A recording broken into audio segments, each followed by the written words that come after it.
Bismillahirrahmanirrahim. I am Dr. Mohibullah Wazir. Today we will discuss the extensor compartment of the forearm. Look, the extensor compartment of the forearm, it consists of almost 1 dozen muscles. And look again, this is the radial border and this is the ulnar border. Along the radial border, you can see these muscles. Look, this is the brachioradialis, and then this second one, look, extensor carpi radialis longus, and this third one, extensor carpi radialis brevis. Look, these three muscles, brachioradialis, extensor carpi radialis longus, and extensor carpi radialis brevis, these are extensor muscles, but they lies at the anterolateral border of the forearm. Okay, now just medial, look, just medial to the extensor carpi radialis brevis, and lying edge to edge with it, you can see this big muscle. This is extensor digitorum.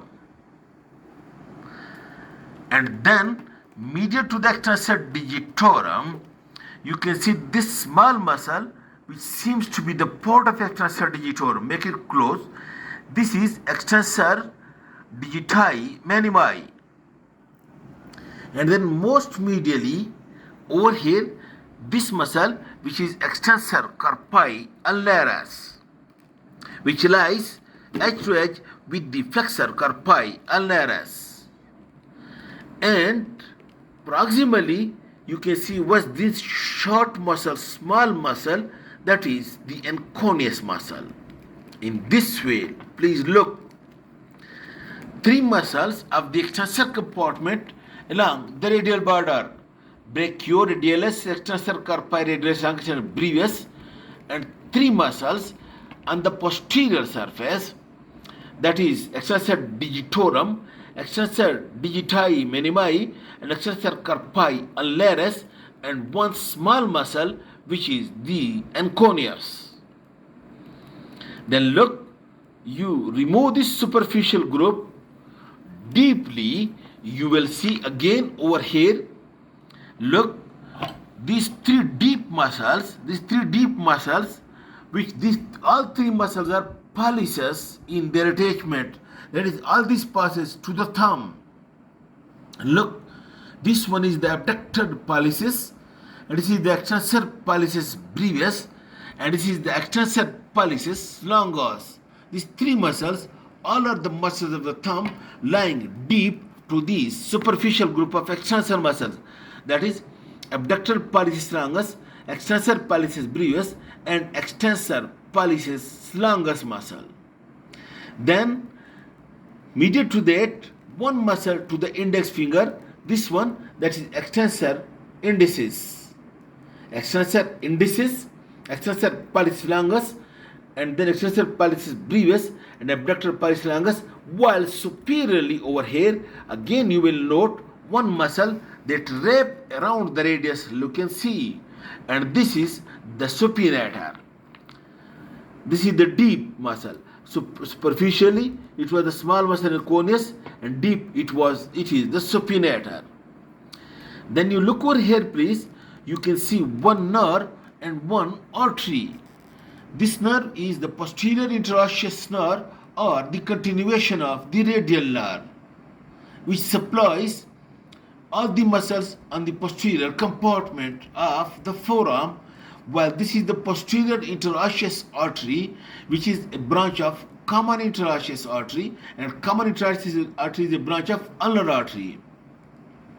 But note the point that over here on the anterior surface lies the anterior interosseous artery, while on the posterior surface lies the posterior interosseous artery.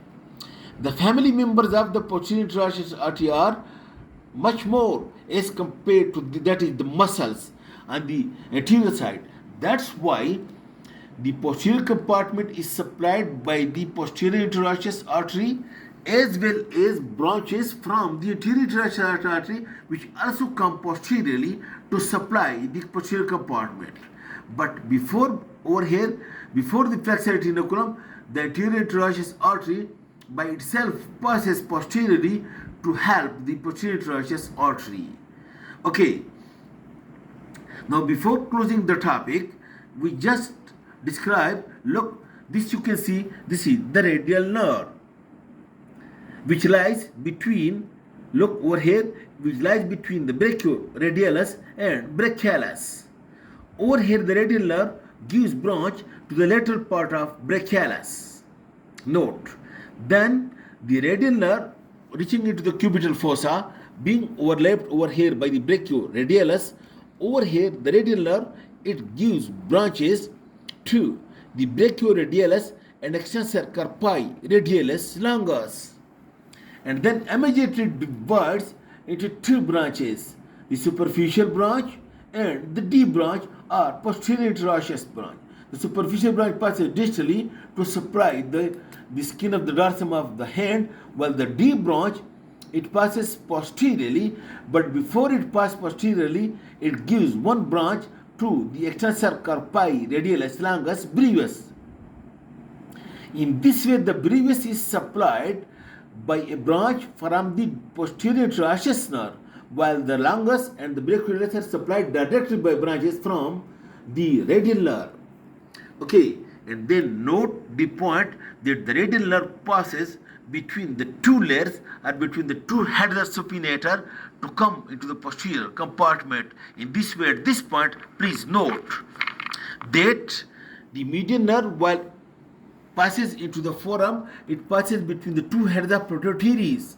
The ulnar nerve, which passes into the forearm, it passes between the two heads of flexor carpi ulnaris, while the posterior interosseous nerve or the radial nerve by itself, it passes between the two layers or between the two heads of supinator to come into the posterior compartment. Okay, then you can see over here,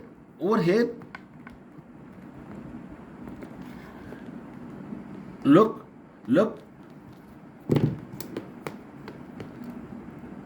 these are